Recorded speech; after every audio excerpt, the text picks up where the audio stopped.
નમસ્કાર, મંતવ્ય ન્યૂઝ સાથે હું છું રિશા વેગડા। સમાચારની શરૂઆત કરીશું કેડિલા કંપનીના સીએમડી રાજીવ મોદીને હાઈકોર્ટ દ્વારા ફટકાર લગાવવામાં આવ્યો છે। બલ્ગેરિયન યુવતી દ્વારા રાજીવ મોદી પર માનસિક અને શારીરિક ઉત્પીડનના આરોપ લગાવવામાં આવ્યા હતા। ત્યારબાદ યુવતીએ મહિલા પોલીસ સ્ટેશનમાં ફરિયાદ નોંધાવવા ગઈ હતી, પરંતુ મહિલા પોલીસ સ્ટેશનમાં તેની ફરિયાદ નહોતી, તેની પર સમાધાન કરવા દબાણ કરવામાં આવ્યું હતું। સમગ્ર ગુજરાત હાઈકોર્ટે પહોંચ્યું હતું। ગુજરાત હાઈકોર્ટે કેસનો ચુકાદો આપતા કેસની તપાસ ડીઆઈજી કક્ષાના અધિકારીને સોંપવા સરકારને આદેશ કર્યો છે। સાથે પોલીસ દ્વારા સીસીટીવી ઉપરાંત અન્ય પુરાવાઓ સુરક્ષિત કરવાનો પણ આદેશ કરવામાં આવ્યો છે। ડીઆઈજી લેવલના અધિકારી ઉપર હવે તપાસનો આદેશ આપવામાં આવ્યો છે। સીઆરપીસી મુજબ જોકે હવે તપાસ કરવામાં આવશે। જોકે હાલ વધુ તપાસ ડીઆઈજી લેવલને સોંપવામાં આવી છે। પોલીસ સીસીટીવીને સુરક્ષિત રાખે તેવો પણ કોર્ટ દ્વારા આદેશ આપવામાં આવ્યો છે। સીએમડી રાજીવ મોદીની હવે મુશ્કેલી વધી છે। સીએમડી રાજીવ મોદીની મુશ્કેલીમાં વધારો થયો છે। બલ્ગેરિયન યુવતીએ રાજીવ મોદી પર જોકે આરોપ લગાવ્યા હતા। બલ્ગેરિયન યુવતી દ્વારા રાજીવ મોદી પર આરોપ લગાવવામાં આવ્યા હતા। પોલીસ સીસીટીવી જાળવવાનો કોર્ટ દ્વારા આદેશ આપવામાં આવ્યો છે। કેડિલા કંપનીના સીએમડી રાજીવ મોદીની મુશ્કેલીમાં હવે વધારો થયો છે। કેડિલા કંપનીના સીએમડીની હવે મુશ્કેલીમાં વધારો થયો છે। રાજીવ મોદી પર માનસિક અને શારીરિક ઉત્પીડનનો આરોપ લાગ્યો છે। જોકે એક યુવતી દ્વારા આરોપ લગાવવામાં આવ્યા હતા। બલ્ગેરિયન યુવતીએ આરોપ લગાવ્યા હતા। તે ડીઆઈજી લેવલના અધિકારી હવે કેસની તપાસ કરશે। કેસની તપાસ હવે ડીઆઈજી લેવલના અધિકારીઓ દ્વારા કરવામાં આવશે। સીઆરપીસી 156(3) મુજબ હવે તપાસ કરવામાં આવશે। ત્યારે રાજીવ મોદીની મુશ્કેલીમાં હવે વધારો થયો છે। બલ્ગેરિયન યુવતી દ્વારા જોકે આક્ષેપ કરવામાં આવ્યા હતા। પોલીસ સીસીટીવીને સુરક્ષિત રાખવામાં આવે તેવો પણ કોર્ટ દ્વારા આદેશ કરવામાં આવ્યો છે। સીએમડી રાજીવ મોદીની હવે મુશ્કેલી વધી છે। બલ્ગેરિયન યુવતીએ રાજીવ મોદી પર ગંભીર આરોપો લગાવ્યા હતા। ત્યારે હવે રાજીવ મોદીની મુશ્કેલીમાં વધારો થયો છે। જોકે કેડિલા કંપનીના સીએમડી રાજીવ મોદીની મુશ્કેલી વધી છે। સીઆરપીસી 156 હેઠળ કાર્યવાહી કરવામાં આવશે। રાજીવ મોદી પર માનસિક અને શારીરિક ઉત્પીડનનો આરોપ લગાવવામાં આવ્યો છે। કેડિલા કંપનીના સીએમડી ઉપર હવે મુશ્કેલી વધી છે। સીએમડી રાજીવ મોદીની મુશ્કેલીમાં વધારો થયો છે। ડીઆઈજી લેવલના અધિકારીઓ હવે કેસની તપાસ કરશે।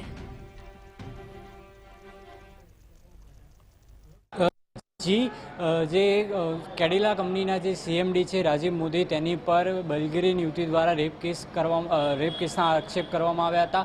સાથે જ્યારે બલ્ગેરિયન યુવતી દ્વારા મહિલા પોલીસ સ્ટેશનની અંદર રેપ વિરુદ્ધ ફરિયાદ નોંધાવવામાં આવી હતી, ત્યારે તેના પર સમાધાન કરવાનું દબાણ કર્યા હોવાનો એક ખુલાસો થયો હતો। તેવા આક્ષેપ બલ્ગેરિયન યુવતી દ્વારા કરવામાં આવ્યા હતા। એ સમયે બલ્ગેરિયન યુવતીએ ફરિયાદ પાછી ખેંચી લીધી હતી, પરંતુ ત્યારબાદ આ સમગ્ર મામલો જે છે ગુજરાત હાઈકોર્ટ પહોંચ્યો હતો અને બલ્ગેરિયન યુવતી દ્વારા ગુજરાત હાઈકોર્ટમાં એક અરજી દાખલ કરવામાં આવી હતી, જેની અંદર કહેવામાં આવ્યું હતું કે મહિલા પોલીસ સ્ટેશનમાં તેની પર દબાણ દ્વારા સમાધાન કરવામાં આવ્યું હતું।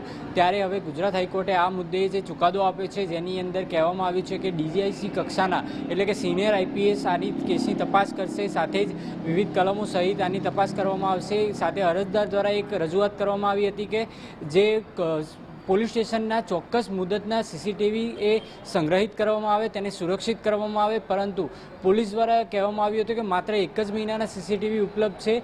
પરંતુ જે અરજદારના વકીલે ટાંક્યું હતું કે સુપ્રીમ કોર્ટના આદેશ છે કે પોલીસ સ્ટેશનના મિનિમમ 12 મહિના સુધીના સીસીટીવી રાખવા, ત્યારે આ કોર્ટનો કન્ટેમ્પ્ટ છે। ત્યારે આ મુદ્દે હવે ગુજરાત હાઈકોર્ટે પણ ટકોર કરી છે કે જે પોલીસ સ્ટેશનના સીસીટીવી સહિતના જે અન્ય પણ પુરાવા છે તેને પણ સંગ્રહિત કરવામાં આવે અને સાથે આ કેસની જે તપાસ છે તે ડીઆઈજી કક્ષાના અધિકારી દ્વારા કરવામાં આવે, એટલે કે તપાસ નિષ્પક્ષ થાય અને જે યુવતી છે, વિદેશી યુવતી છે, તેને ન્યાય મળી રહે। ત્યારે હવે રાજીવ મોદીની જે મુશ્કેલી છે તે વધી ગઈ છે અને તપાસના આદેશ હવે ગુજરાત હાઈકોર્ટ દ્વારા કરી દેવામાં આવ્યા છે। જી કેડિલા કંપનીના સીએમડી રાજીવ મોદીની મુશ્કેલીમાં વધારો થયો છે। ડીઆઈજી લેવલના અધિકારી દ્વારા હવે કેસની તપાસ કરવામાં આવશે। પોલીસ સીસીટીવી જાળવવા કોર્ટ દ્વારા આદેશ કરવામાં આવ્યો છે। પોલીસ સીસીટીવી જાળવવા કોર્ટનો આદેશ છે। કેડિલા કંપનીના સીએમડીની મુશ્કેલીમાં વધારો થયો છે। સીએમડી રાજીવ મોદીની મુશ્કેલીમાં વધારો થયો છે। બલ્ગેરિયન યુવતી દ્વારા આરોપ લગાવવામાં આવ્યા હતા। જોકે પોલીસ સીસીટીવી જાળવવા કોર્ટ દ્વારા આદેશ કરવામાં આવ્યો છે। ડીઆઈજી લેવલના અધિકારી દ્વારા હવે કેસની તપાસ કરવામાં આવશે। રાજીવ મોદી પર માનસિક અને શારીરિક ઉત્પીડનનો આરોપ લગાવવામાં આવ્યો છે। બલ્ગેરિયન યુવતી દ્વારા ગંભીર આક્ષેપ લગાવવામાં આવ્યા છે। ત્યારે કેડિલા કંપનીના સીએમડીની મુશ્કેલીમાં વધારો થયો છે। કેડિલા કંપનીના સીએમડી રાજીવ મોદીની મુશ્કેલીમાં વધારો થયો છે। ડીઆઈજી લેવલના અધિકારી દ્વારા હવે કેસની તપાસ કરવામાં આવશે। પોલીસે સીસીટીવી જાળવવા કોર્ટને આદેશ કર્યો છે। સીઆરપીસી 156(3) મુજબ હવે તપાસ કરવામાં આવશે। ડીઆઈજી લેવલના અધિકારી જો કે હવે આ કેસની તપાસ કરશે। બલ્ગેરિયન યુવતી દ્વારા જો કે આરોપ લગાવવામાં આવ્યો છે।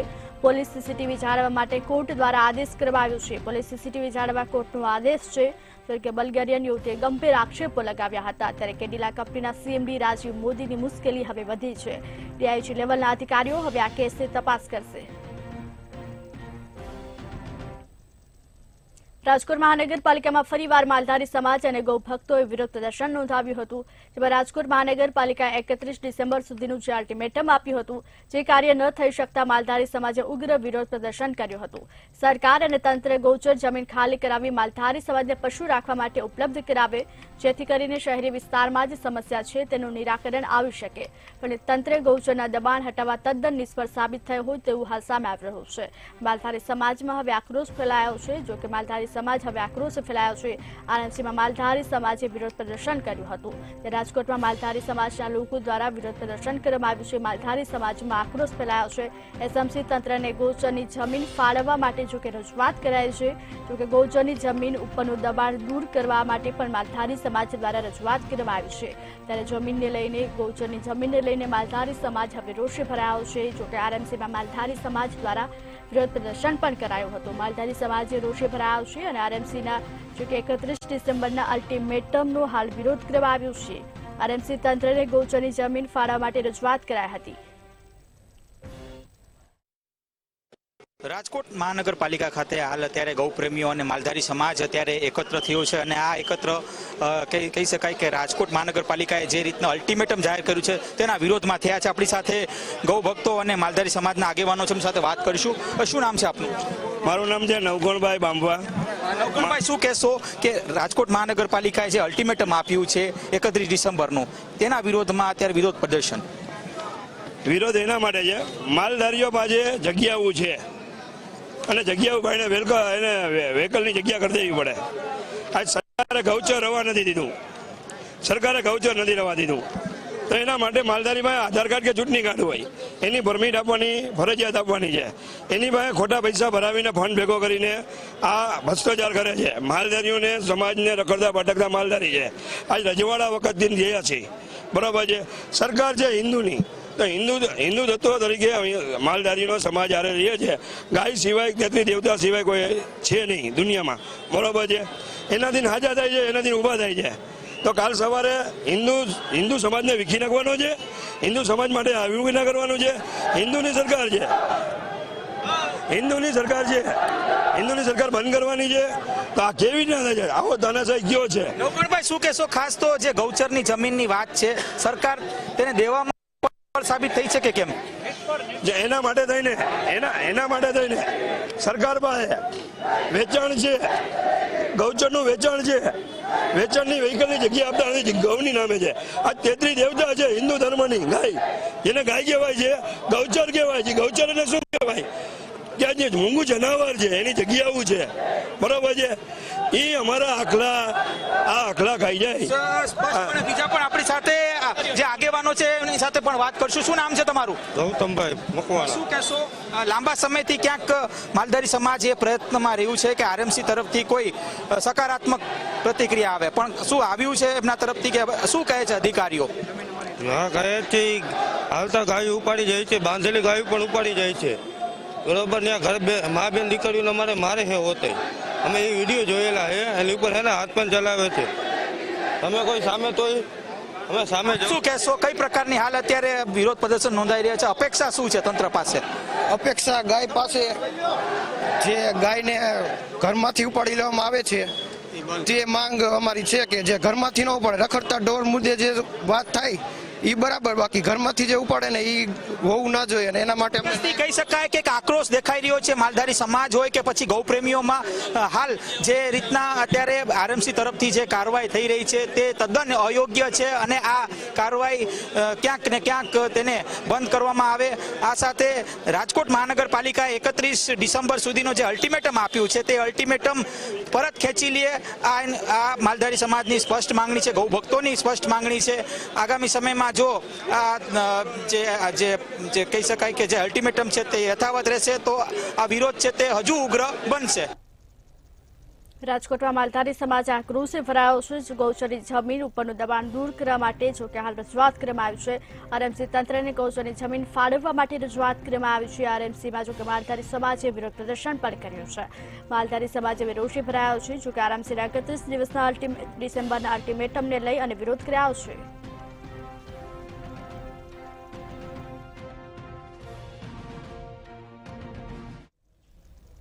અમદાવાદના ગુરુકુળ બાદ ઈસનપુરમાં પણ વ્હાઇટ ટોપિંગ રોડ તોડવામાં આવ્યો હતો. કોર્પોરેશનના અણધડ વહીવટ અને અધિકારીઓની ભૂલના લીધે પ્રજાના પૈસાનો વેડફાટ થઈ રહ્યો છે. 3.75 કરોડના ખર્ચે 1 વર્ષ પહેલા જ આ રોડ બનાવવામાં આવ્યો હતો. 48 વોર્ડમાં વ્હાઇટ ટોપિંગ રોડ બનાવવા માટે બજેટમાં ઉલ્લેખ પણ કરવામાં આવ્યો હતો. દરેક વોર્ડમાં 2 રોડ એટલે કે કુલ 6 વ્હાઇટ ટોપિંગ રોડ બનાવવાના હતા, પરંતુ કોર્પોરેશન હજુ સુધી 6 થી 7 જ રોડ બનાવી ચૂકી છે. 3.75 કરોડના ખર્ચે જોકે આ રોડ બનાવવામાં આવ્યો હતો. જોકે 1.5 વર્ષમાં જ રોડ તોડવામાં આવ્યો છે. 1.5 વર્ષમાં જ આ રોડ તોડવામાં આવ્યો છે, ત્યારે વધુ એક વ્હાઇટ ટોપિંગ રોડ તૂટ્યો છે. ગુરુકુળ બાદ ઈસનપુરમાં પણ આ રોડ તૂટ્યો છે. 3.75 કરોડના ખર્ચે જોકે આ રોડ બનાવવામાં આવ્યો હતો. ગટર ઉભરાતી હોવાથી આ રોડ તોડવામાં આવ્યો હોવાનું કહેવામાં આવી રહ્યું છે. 2024 સુધી જોકે કોન્ટ્રાક્ટરની જવાબદારી છે અને પૂર્વ ડેપ્યુટી ચેરમેનની સોસાયટીમાં જોકે આ રોડ બનાવવામાં આવ્યો છે. ત્યારે ગુરુકુળ બાદ ઈસનપુરમાં પણ રોડ તૂટ્યો છે. કોર્પોરેશનના પ્રજાના પૈસાનો હવે વેડફાટ કરી રહે છે. પૂર્વ ડેપ્યુટી ચેરમેનની સોસાયટીમાં આ રોડ બન્યો છે, પરંતુ આ રોડ તોડવામાં આવ્યો છે. 20 વર્ષ સુધી ટકાઉ રોડ બનાવવાના વાયદા કરવામાં આવ્યા હતા. ત્યારે ગુરુકુળ બાદ ઈસનપુરમાં પણ રોડ તૂટ્યો છે. 3.75 ખર્ચે આ રોડ બનાવવામાં આવ્યો હતો.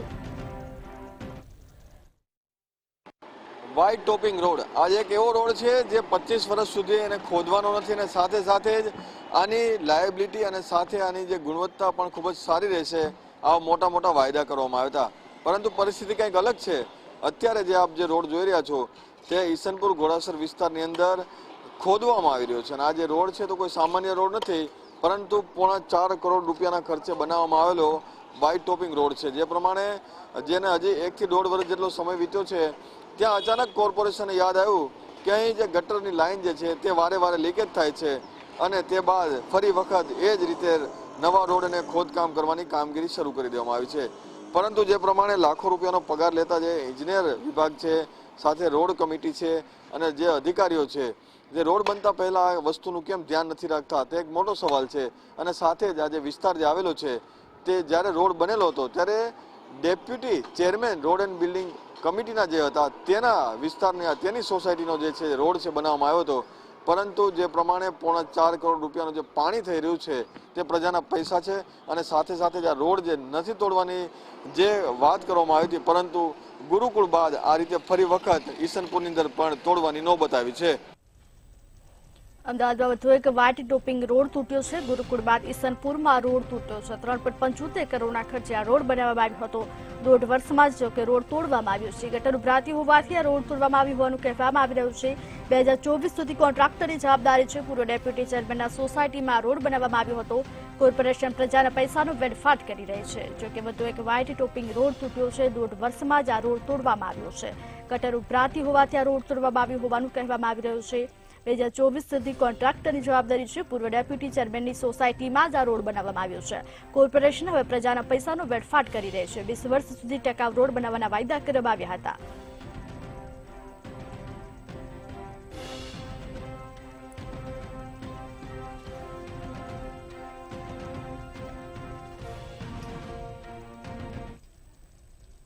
તીર્થક્ષેત્રોની સફાઈ માટે યાત્રાધામ વિકાસ બોર્ડ દ્વારા જુદી જુદી કંપનીઓને સફાઈ માટેની જવાબદારી સોંપવામાં આવતી હોય છે. ત્યારે જૂનાગઢના ભવનાથ વિસ્તારમાં સફાઈ કરતી ડીજી નાકરાણી કંપનીના સફાઈ કર્મચારીઓ વિવિધ પ્રશ્નોને લઈ હડતાલ પર ઉતર્યા છે. ગિરનાર અને ભવનાથ ક્ષેત્રના સફાઈ કર્મચારીઓના પગારમાં છેલ્લા 7 વર્ષથી વધારો ન કરાતા સાથે જ પગાર મોડું થતો હોવાથી કર્મચારીઓ હવે કામ બંધ કરી હડતાલ ઉપર ઉતર્યા છે. ત્યારે હવે કર્મચારીઓ જોકે સફાઈ કર્મચારીઓ હડતાલ ઉપર ઉતર્યા છે. છેલ્લા 7 વર્ષથી પગારમાં વધારો ન કરાતા જોકે હડતાલ ઉપર ઉતર્યા છે.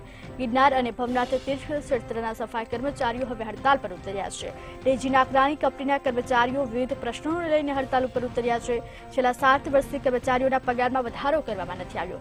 સફાઈ કર્મચારીઓની હડતાલથી જોકે ગંદકીના ઢગલા પર છવાઈ ગયા છે. ડીજી નાકરાણી કંપનીના કર્મચારીઓ હવે હડતાલ પર ઉતર્યા છે. જોકે વિવિધ પ્રશ્નોને લઈને આ કર્મચારીઓ હડતાલ ઉપર ઉતર્યા છે. છેલ્લા 7 વર્ષથી કર્મચારીઓના પગારમાં વધારો નથી કરવામાં આવ્યો. તે ગિરનાર અને ભવનાથ તીર્થ ક્ષેત્રના સફાઈ કર્મચારીઓ હડતાલ ઉપર ઉતર્યા છે.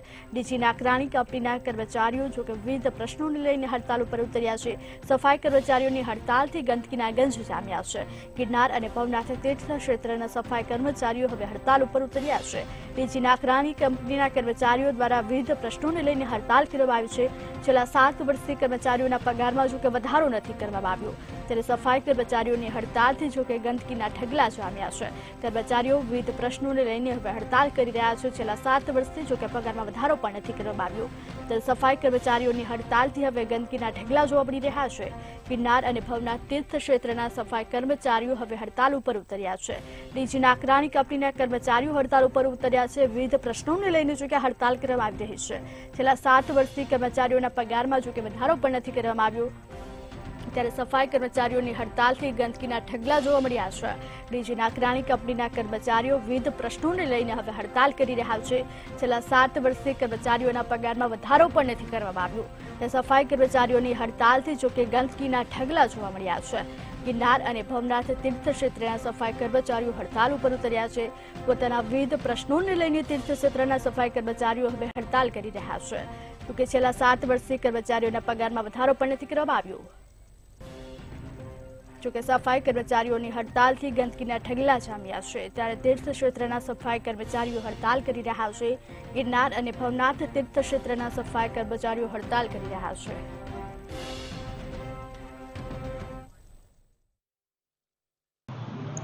જી ચોક્કસ કે જે રીતે જુનાગઢની અંદર જે તીર્થ ક્ષેત્રો ઉપર જે રીતે સફાઈની એજન્સીને જે કામ સોંપવામાં આવ્યું છે સ્વચ્છતા માટેનું અને તેના જ કર્મચારીઓ આજે હડતાલ પર ઉતરી ગયા છે. જે રીતે ભવનાથ અને જે ભવનાથ વિસ્તાર છે, ભવનાથ મંદિર આજુબાજુનો વિસ્તાર, ગિરનારની સીડીઓ, આ તમામ જે સ્વચ્છતાની કામગીરી છે તે ડીજી નાકરાણી નામની એજન્સી છે તેને આપવામાં આવ્યું છે અને તેના કર્મચારીઓ વિવિધ પ્રશ્નોને લઈને આજે હડતાલ પર ઉતરી જતા ભવનાથ સહિતના વિસ્તારોમાં ગંદકીના ગંજ જોવા મળ્યા હતા. જે રીતે યાત્રાધામ વિકાસ બોર્ડ દ્વારા આ જે કંપની એજન્સી છે તેને નીમવામાં આવતી હોય છે અને આ એજન્સીના જે કર્મચારીઓ છે તેમની માંગ એવી છે કે તેમને 7,000 પગાર આપવામાં આવે છે, એ પણ 1.5 મહિને એકવાર, એટલે કે જે સમય હોય છે, તારીખ હોય છે તે પ્રમાણે પગાર નથી આપવામાં આવતો અને પગાર પણ જે નિયમ મુજબ આપવામાં નથી આવતો. પગાર ઓછો આપવામાં આવે છે. સાથે જે સુરક્ષાના સાધનો હોય છે તે પણ નથી આપવામાં આવતા, જેથી જે કર્મચારીઓ છે, સફાઈ કર્મચારીઓ, તેમાં રોષ જોવા મળી રહ્યો છે અને પગાર વધારવાની માંગ કરી રહ્યા છે. જ્યાં સુધી તેમની માંગણીઓ સંતોષવામાં નહીં આવે ત્યાં સુધી તે હડતાલ પર રહેશે તેવી ચીમકી ઉચ્ચારી છે. આજે તમામ જે સફાઈ કર્મચારીઓ છે તે તમામ સફાઈ કર્મચારીઓ હડતાલ પર ઉતરી ગયા છે. બીજી તરફ યાત્રા વિકાસ બોર્ડના ડાયરેક્ટર છે તેમના દ્વારા આ જે તે એજન્સીના જે સંચાલકો છે તેમને સૂચના આપી દેવામાં આવી છે ને જે સફાઈ કર્મચારીઓની માંગ છે તેમને વહેલી તકે સંતોષવામાં આવે તેવી સૂચના આપી છે.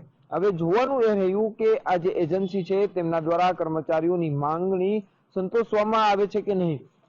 બીજી તરફ જ્યારે આજ વહેલી સવારથી જ આ તમામ કર્મચારીઓ છે તે હડતાલ પર ઉતરી ગયા છે અને જેને લઈને જ્યાં જુઓ ત્યાં ગંદકીના ગંજ જામ્યા છે.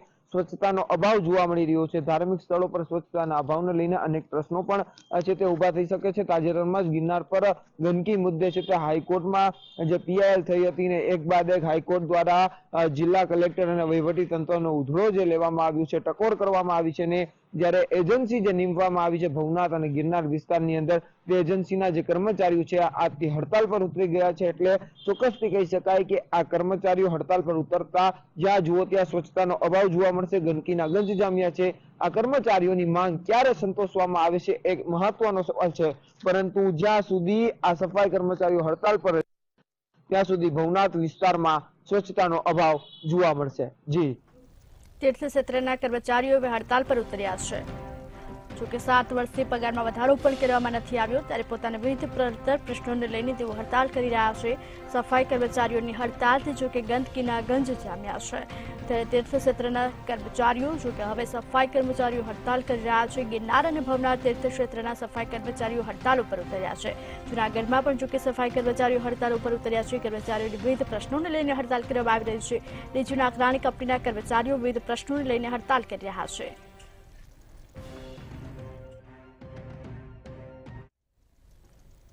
જામનગર હાપાયાર્ડમાં નવા કપાસની મબલખ આવક થઈ રહી છે, પરંતુ ખેડૂતોને કપાસના ભાવ ગત વર્ષની સરખામણીએ ભાવ ખૂબ જ ઓછા મળતા હોવાનું સામે આવ્યું છે. ખેડૂતોને કપાસના 1000 થી 1500 રૂપિયા સુધીના ભાવ મળી રહ્યા છે. ગત વર્ષે ખેડૂતોને 2000ની આસપાસ ભાવ મળ્યા હતા. એક તરફ વરસાદનો માર પડ્યો અને હવે યાર્ડમાં યોગ્ય ભાવ ન મળતા ખેડૂતોની ચિંતા વધી ગઈ છે. જામનગર હાપા યાર્ડમાં જોકે નવા કપાસની આવક થઈ છે, નવા કપાસની મબલખ આવક થવા પામી છે, પરંતુ ગત વર્ષે સરખામણી કરતા આ વર્ષે કપાસના ભાવ ખૂબ જ ઓછા મળી રહ્યા છે. કપાસના 1000 થી 1500 રૂપિયા સુધીના ભાવ મળી રહ્યા છે. જો તે ગત વર્ષે કપાસનો ભાવ 2000ની આસપાસ હતો, ત્યારે આ વર્ષે જોકે ભાવ ઓછા મળતા ખેડૂતોની ચિંતામાં વધારો થયો છે. એક તરફ માવઠાનો માર પડ્યો છે, જ્યારે બીજી તરફ ભાવ ઓછા મળતા ખેડૂતોની ચિંતા વધી છે. ત્યારે જામનગર હાપાયાર્ડમાં નવા કપાસની આવક થઈ છે. નવા કપાસની જોકે મબલખ આવક થવા પામી છે, પરંતુ ગત વર્ષે સરખામણી કરતા આ વર્ષે કપાસના ભાવ ખૂબ જ ઓછા મળી રહ્યા છે. કપાસના 1000 થી લઈ 1500 સુધી જોકે ભાવ મળી રહ્યા છે. ગત વર્ષે કપાસનો ભાવ જોકે 2000ની આસપાસ હતો. જોકે આ વર્ષે ખેડૂતોને માવઠાનો માર પડ્યો છે અને કપાસના ભાવ પણ ઓછા મળતા ખેડૂતોની ચિંતામાં વધારો થયો છે. ત્યારે કપાસના 1000 થી લઈને 1500 રૂપિયા સુધીના જ ભાવ મળી રહ્યા છે. ગત વર્ષે કપાસનો ભાવ 2000ની આસપાસ હતો. જોકે હાલ ગત વર્ષની સરખામણીમાં કપાસના ભાવ ઓછા મળતા ખેડૂતોની ચિંતામાં વધારો થયો છે. જામનગર હાપાયાર્ડમાં નવા કપાસની આવક થવા પામી છે. નવા કપાસની મબલખ આવક થઈ છે, પરંતુ ખેડૂતોને ભાવ ઓછા મળી રહ્યા છે. ગત વર્ષની સરખામણીમાં કપાસના ભાવ આ વર્ષે ખેડૂતોને ઓછા મળ્યા છે. એક તરફ માવઠાનો માર સહન કરવો પડ્યો છે, જ્યારે બીજી તરફ ભાવ ઓછા મળી રહ્યા છે. જી ચોક્કસ વાત કરીએ તો જામનગર હાપા માર્કેટિંગ યાર્ડમાં જે કપાસની મબલખ આવક જોવા મળી રહી છે, જે પ્રમાણે બીજી જસની કરતા કપાસની પુષ્કળ પ્રમાણમાં આવક છે અને 1500 થી લઈને 1000 રૂપિયા સુધીનો જે ભાવ અત્યારે જોવા મળી રહ્યો છે. સીએમ ભૂપેન્દ્ર પટેલ સંબોધન કરી રહ્યા છે. સીધા જઈશું ત્યાં.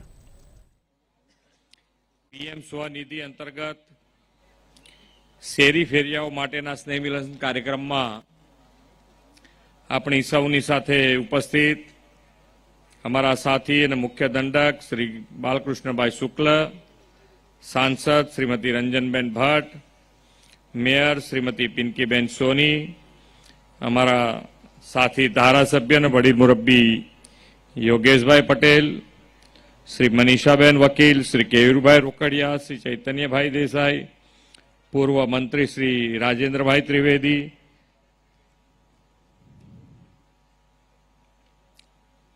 એનવી પટેલ, શ્રી લાખાવાલાજી, પ્રદેશના સહપ્રવક્તા શ્રી ભરતભાઈ ડાંગર, મહિલા મોરચાના રાષ્ટ્રીય ઉપાધ્યક્ષ Shrimati Jyotiben Pandya, deputy mayor Shri Chiragbhai Barot, standing chairman Shri doctor Shitalbhai Mistry, પક્ષના નેતા મનોજભાઈ પટેલ, દંડક શ્રી શૈલેષભાઈ પાટીલ, શિક્ષણ સમિતિના અધ્યક્ષ શ્રી મિનેશભાઈ પંડ્યા, ચૂંટાયેલા જનપ્રતિનિધિ, સંગઠનના પદાધિકારી, ઉપસ્થિત સૌ લાભાર્થી ભાઈઓ બહેનો, પ્રેસ મીડિયાના મિત્રો, સૌને મારા નમસ્કાર.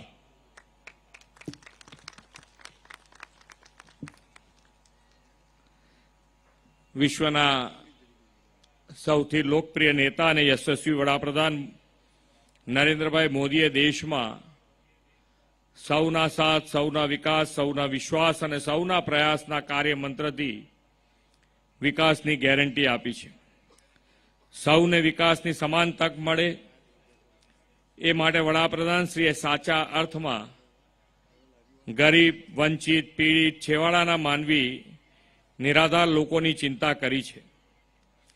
ગરીબો અને છેવાડાના નાગરિકો સમાનભેર જીવન વિતાવી શકે તે માટે વડાપ્રધાનશ્રીએ અથાગ મહેનત કરીને ઘણી જનકલ્યાણલક્ષી યોજનાઓ દ્વારા આ વિકાસ ક્રાંતિ સાકાર કરી છે. એના પરિણામે સમગ્ર દેશે મોદીજીની ગેરંટીમાં વિશ્વાસ મૂકીને 3 રાજ્યોમાં ભાજપને જીત અપાવી છે. 2014માં આદરણીય શ્રી નરેન્દ્રભાઈ દેશની જનતાએ સુકાન સોંપ્યું ત્યારથી ગરીબો, વંચિતોને મુખ્ય ધારાઓમાં લાવવાની અને તેમના સર્વાંગી વિકાસની પરંપરા શરૂ થઈ છે. આદરણીય વડાપ્રધાનશ્રીની વિઝનરી લીડરશીપમાં ભારતે વિકાસની નવી ઊંચાઈ હાંસલ કરી છે. તેમના પ્રયાસોના પરિણામે છેલ્લા 9 વર્ષમાં 13.5 કરોડ જેટલા લોકો ગરીબીમાંથી બહાર આવ્યા છે. વડાપ્રધાનશ્રીએ પહેલા તો જનધન ખાતાઓ દ્વારા દેશના નાનામાં નાના નાગરિકને પણ અર્થવ્યવસ્થા સાથે જોડાય છે અને તેમને માટે બેન્કિંગ સુવિધાઓ ઉપલબ્ધ કરાવી આપી. જનધન યોજના દ્વારા સમગ્ર દેશમાં 51 કરોડથી વધુ લોકોના જનધન ખાતા ખોલ્યા છે ને એમાંથી પણ ગુજરાતમાં 1.82 કરોડ જેટલા લોકોએ બેન્કિંગ સુવિધા સાથે જોડાયા છે. એટલું જ નહીં, ગરીબ, વંચિત, છેવાડાના નાગરિકોને બેન્કિંગ સાથે જોડીને વડાપ્રધાનશ્રીએ વિવિધ કલ્યાણકારી યોજનાઓની આર્થિક સહાય સીધી લાભાર્થીઓના ખાતામાં વહેંચી એવી વ્યવસ્થા કરી. કોરોનાના કપરા કાળમાં પણ વડાપ્રધાનશ્રી લાભાર્થીઓના ખાતામાં સીધી આર્થિક સહાય પહોંચાડી છે. કોરોનાના સમયે આપણે જોયું છે કે મોટા મોટા દેશોમાં લોકોને સરકારે ભગવાન ભરોસે છોડી દીધા હતા, ત્યારે આપણા આદરણીય વડાપ્રધાન શ્રી નરેન્દ્રભાઈ મોદીએ ફ્રી વેક્સિનેશન અને ફ્રી રાશન આપીને લોકોનો રોગ અને ભૂખ બંનેથી રક્ષણ કર્યું. કોરોનાના સંકટ કાળ પછી ગરીબ માનવી રોજનું કમાઈ રોજ ખાનાર લોકોને ફરી બેઠા કરવા વડાપ્રધાનશ્રીએ પીએમ સ્વનિધિ યોજના શરૂ કરાવી. ગરીબ કે નાનો માણસ બેંકમાંથી લોન નહોતો લઈ શકતો, કેમ કે એના જામીન કોણ થાય. પીએમ સ્વનિધિ યોજના દ્વારા નરેન્દ્રભાઈ પોતે દેશમાં કરોડો નાના વેપારીઓના જામીન બન્યા અને તેમને લોન અપાવી. નાના ધિરાણ માટે આ પીએમ સ્વનિધિ મોટી સહાય યોજના સાબિત થઈ છે. પીએમ સ્વનિધિ યોજનામાં વડાપ્રધાનશ્રીના માર્ગદર્શનમાં ગુજરાતે અત્યાર સુધીમાં 5.5 લાખથી વધુ સ્ટ્રીટ વેન્ડર્સોને, ફેરિયાઓને, નાના વેપારીઓને કુલ મળીને 700 કરોડથી વધુ રકમની લોન અપાવી છે. વડોદરા શહેરમાં જ પીએમ સ્વનિધિ અંતર્ગત 54 કરોડથી વધુ રકમની લોન સહાય આપી છે. કેન્દ્ર અને રાજ્ય સરકારની વિવિધ કલ્યાણકારી યોજનાના લાભો જરૂરિયાતમંદ લાભાર્થી સુધી પહોંચાડવા વડાપ્રધાનશ્રીના માર્ગદર્શનમાં સ્વનિધિ સે સમૃદ્ધિ કાર્યક્રમ પણ શરૂ થયો છે. આ કાર્યક્રમ હેઠળ પ્રધાનમંત્રી જનધન યોજના, જીવન જ્યોતિ વીમા યોજના, સુરક્ષા વીમા યોજના, શ્રમયોગી માનધન યોજના, જનની સુરક્ષા યોજના, માતૃવંદના યોજના જેવી 8 ગરીબ કલ્યાણલક્ષી યોજનાઓના લાભાર્થીઓને એક સાથે આવરી લેવામાં આવે છે. જનસેવાની આવી યોજનાઓને 100% સેચ્યુરેશનથી ખરા લાભાર્થીઓ સુધી પહોંચાડવા વડાપ્રધાનશ્રીએ 15મી નવેમ્બરથી દેશભરમાં વિકસિત ભારત સંકલ્પ યાત્રાની શરૂઆત કરાવી છે. આ સંકલ્પ યાત્રાના માધ્યમથી મોદી સરકારની ગેરંટીવાળી ગાડી આજે છેવાડાના માનવી, વંચિત, ગરીબ સૌ લાભાર્થીઓ સુધી કેન્દ્ર અને રાજ્ય સરકારની કલ્યાણકારી યોજનાઓના લાભ માટેની ગેરંટી લઈને દેશ રાજ્યના ખૂણે ખૂણે પહોંચીને લાભાર્થીઓના આત્મવિશ્વાસ વધારી રહી છે. વિકસિત ભારત સંકલ્પ યાત્રા જનસુખાકારી, નાગરિક કેન્દ્રીય સુવિધા અને આરોગ્ય સેવાના લાભો પણ લોકોને ઘેર બેઠા પહોંચાડે છે. વડાપ્રધાન શ્રી નરેન્દ્રભાઈ મોદીએ દેશના અમૃતકાળમાં ભારતને વિકસિત રાષ્ટ્ર બનાવવા આત્મનિર્ભર અને વિકસિત ભારતનો મંત્ર આપ્યો છે. વડાપ્રધાનશ્રીના પ્રયાસોથી આજે એ દિશામાં ભારતની અર્થવ્યવસ્થા વિશ્વની 5મી સૌથી મોટી અર્થવ્યવસ્થા બની છે. 9 વર્ષ પહેલા આપણે 10મા સ્થાને હતા, તેમાંથી હવે 5મા ક્રમે આવી ગયા છીએ. દેશની આ વિકાસ યાત્રામાં નાના વેપારીઓ પણ મોટી ભૂમિકા ભજવી છે. મોદીજીના નેતૃત્વમાં ત્રીજી ટર્મમાં ભારતને ત્રીજી મોટી અર્થવ્યવસ્થા બનશે, એમાં કોઈ બે મત નથી. આ માટે આદરણીય શ્રી નરેન્દ્રભાઈને ત્રીજી વાર આપણે બધા સાથે મળીને વડાપ્રધાન પદનું સુકાન સોંપવાનો આપણે સૌ સાથે મળીને આજે સંકલ્પ કરીએ, એ જ અપેક્ષા સાથે વિરમું છું. ભારત માતા કી જય, વંદે માતરમ, જય જય ગરવી ગુજરાત. ખૂબ ખૂબ આભાર માનનીય મુખ્યમંત્રી શ્રી ભૂપેન્દ્રભાઈ પટેલ. આપશ્રીનો હૃદયથી આભાર, આપશ્રીના ઓજપૂર્ણ અને માહિતીસભર માર્ગદર્શન માટે. ફરી એકવાર ઋણ સ્વીકાર અને આભાર વ્યક્ત કરીએ છીએ માનનીય મુખ્યમંત્રી શ્રી ભૂપેન્દ્રભાઈ પટેલ. વટપ્રદ નગરી, અસ્મિતાધારક સુસંસ્કૃત વડોદરા નગરીના આંગણે આપના આગમન બદલ માનનીય મુખ્ય દંડક બાલકૃષ્ણ ખંડેરાવ શુક્લા, શ્રીમતી પિંકીબેન, માનનીય મેયરશ્રી, મુખ્ય અતિથિ રંજનબેન ભટ્ટ, અતિથિ વિશેષ પદે ઉપસ્થિત તમામ ધારાસભ્યશ્રીઓ, સંગઠનના હોદ્દેદારશ્રીઓ અને વિવિધ પદાધિકારીશ્રીઓનો અમે આભાર વ્યક્ત કરીએ છીએ. આજના આ વડોદરા મહાનગરપાલિકા પીએમ સ્વનિધિ અંતર્ગત શેરી ફેરિયાઓ માટેના સ્નેહ મિલન ઉત્સવ સમારોહમાં અને વિનંતી કરીશ શેરી ફેરિયાઓ સાથે ભોજન માટે માનનીય મુખ્યમંત્રીશ્રી અને મંચ પરના મહાનુભાવશ્રીઓ પધારશે. વડોદરામાં સીએમ ભૂપેન્દ્ર દ્વારા સંબોધન કરવામાં આવ્યું. વડોદરામાં સીએમ ભૂપેન્દ્ર પટેલ દ્વારા જોકે સંબોધન કરવામાં આવ્યું. આ તકે જોકે સાંસદ પણ હાજર રહ્યા, સાંસદ રંજન ભટ્ટ પણ હાજર રહ્યા, મેયર પિંકીબેન સોની પણ કાર્યક્રમમાં હાજર રહ્યા. સીએમએ કહ્યું કે રાજ્ય અને દેશમાં જોકે તમામનો વિકાસ થાય, નાનામાં નાના વ્યક્તિની સરકારે ચિંતા કરી છે તેવું સીએમ દ્વારા પોતાના સંબોધનમાં કહેવામાં આવ્યું છે. સમાચારમાં હાલ આટલું જ. વધુ સમાચારો માટે જોતા રહો મંતવ્ય ન્યૂઝ. નમસ્કાર.